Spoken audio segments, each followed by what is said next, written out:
Fala rapaziada, suave. Faz um tempinho já que eu tô sem gravar aqui, mas agora eu vou gravar conteúdo sobre o Rafinha.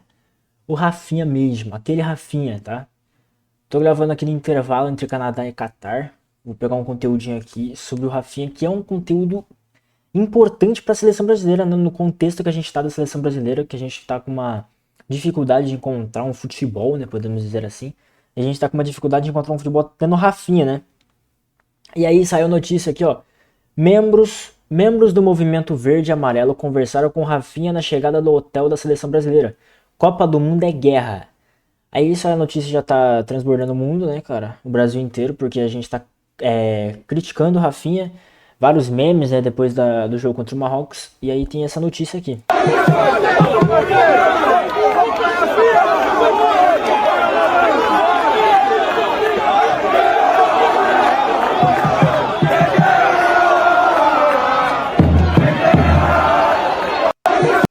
É guerra, mano. Isso aí é muito interessante, porque a gente tem que incentivar os caras, né? Não diminuir eles, principalmente agora na Copa do Mundo, né, cara?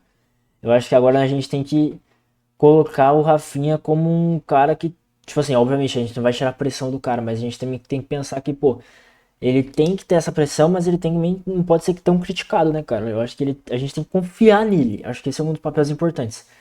E aí aqui, como eu disse, vários memes, né, sobre o jogo contra o Marrocos, que ele jogou bem mal, né, querendo ou não. Então o Rafinha está atrás do muro, né? Querendo derrubar o muro no Rafinha, né?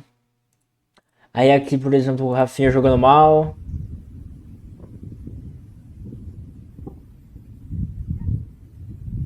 Que loucura, cara. Olha o que fazem com o Rafinha, cara. Nossa, a bola tá contigo, faz o gol. Foi foda, cara. É que, mano, esse jogo contra o Marrocos diminuiu muito o Rafinha, né, cara? O Rafinha ele foi muito abaixo nesse jogo, cara. Isso aí muda muito.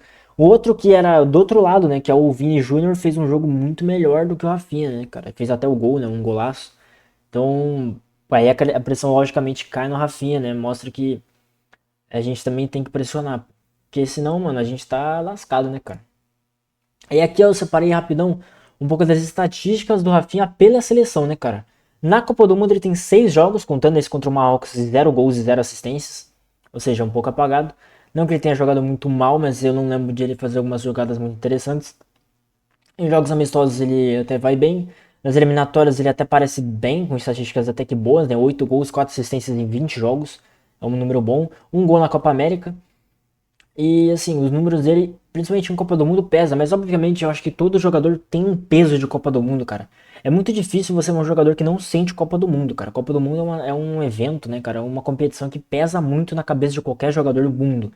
Então eu entendo ele não conseguir fazer um gol, mas eu acho que ele jogar muito abaixo do que ele joga nos clubes, né? No clube no Barcelona, né? Eu acho que isso diminui muito o que é o Rafinha de verdade, né, cara? Porque eu sei que ele tem potencial, ele joga muito pelo Barcelona e a gente não vê isso na seleção, cara. A gente fala isso do próprio Vini, mas o Vini pelo menos deu uma volta por cima contra o Marrocos, que talvez é o jogo mais difícil do grupo. Ele já deu uma salvada com a gente, né, cara? Já fez um gol de empate. Então a gente tira um pouco a pressão do Vini e daí sobra um pouco mais pro Rafinha, né? E até pro Igor Thiago, por exemplo, foi acho que talvez o mais criticado desse jogo. E aqui alguns números do Rafinha, né, cara? Mano, se você for analisar, cara, de 2026 ele jogou contra a França, não jogou contra a Croácia, ele jogou contra o Panamá, o Egito e o Marrocos, ele deu uma assistência contra o Egito, né, cara? E eu posso falar, cara, obviamente foram os jogos mais testes, né, cara? Tanto que ele saiu aos 45. Mas contra o Marrocos, ele ficar até os 90, eu achei muito esquisito do Ancelotti também, né, cara? Eu lembro que falaram assim, pô, ele evitou tirar o Rafinha pra. Quer dizer, ele evitou. Ele deixou de botar o Endrick e deixou o Rafinha em campo, cara. Tipo, tirou. Não tirou o Rafinha e não botou o Endrick, cara. Ele preferiu deixar o Rafinha em campo. E isso aí é bizarro pra mim, cara. E você vê os números dele, obviamente eu tô falando de números de um ponta, né, cara? Um ponta que joga de meio também, às vezes, pela seleção. E, cara, é foda, cara, porque a gente depende muito dele, né, cara? A seleção depende muito do Rafinha, né? Um cara com muito nome na seleção. Não na seleção, né? Mas como um jogador em si, né?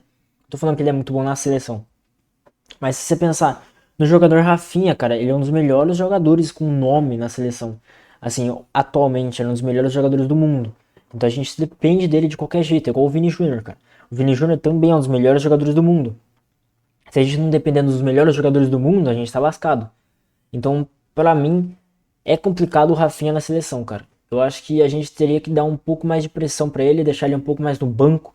Eu acho que o Ancelotti ele tinha que ser um pouco mais, menos teimoso e botar o que a gente pede, né, cara? Porque a gente, pelo menos, tá entendendo mais do que ele, né? Porque ele tá com dificuldade de encontrar o futebol da seleção brasileira, cara. Deixando o Endrick no banco, por exemplo, que é um cara que com certeza ia jogar muito bem pela seleção, eu não tenho dúvidas disso. E deixar, por exemplo, o Igor Thiago, e deixar um Rafinha, que jogaram muito mal. E jogar. Pô, o Rafinha jogar os 90 minutos pra mim não entra na minha cabeça, cara. O Rafinha jogar os 90 minutos, cara, jogando mal daquele jeito, cara. Uma coisa é o cara jogar mal pra caralho e aí a gente tirar ele do campo. Agora uma coisa é o cara jogar os 90 minutos, cara. Jogando os 90 minutos mal. Eu acho muito estranho. Parece que o Ancelotti é um dos caras mais teimosos que eu já vi. Então a gente torce que pelo menos o segundo jogo ele melhore bastante, porque o primeiro jogo foi uma decepção, né? Eu acho que o resultado, eu vi muita gente falando disso, cara. O resultado ele é esperado, porque um empate contra o Marrocos não é tão ruim. Mas eu acho que o jeito que o Brasil jogou, cara, com peças tão importantes jogando tão mal, peças que decepcionaram tanto como o próprio Igor Thiago, o Matheus Cunha, eu acho que a gente se decepcionou mais por causa disso.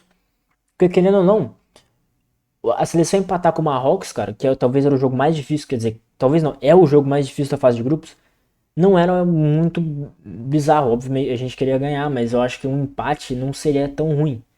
Então, eu acho que é mais no desempenho individual e coletivo da seleção, cara. Porque a gente teve nomes que jogaram muito mal na seleção. Muito mal. O Casimiro, cara. Eu gosto muito do Casimiro, cara. Eu gosto muito mesmo. Mas ele jogou muito mal. O Rafinha jogou muito mal. O Matheus Cunha jogou muito mal. O Igor Thiago, nossa, jogou muito mal. Então, a gente tem essa dificuldade de encontrar os jogadores que jogam bem fora da seleção jogarem bem na seleção. E o Rafinha, obviamente, é um deles.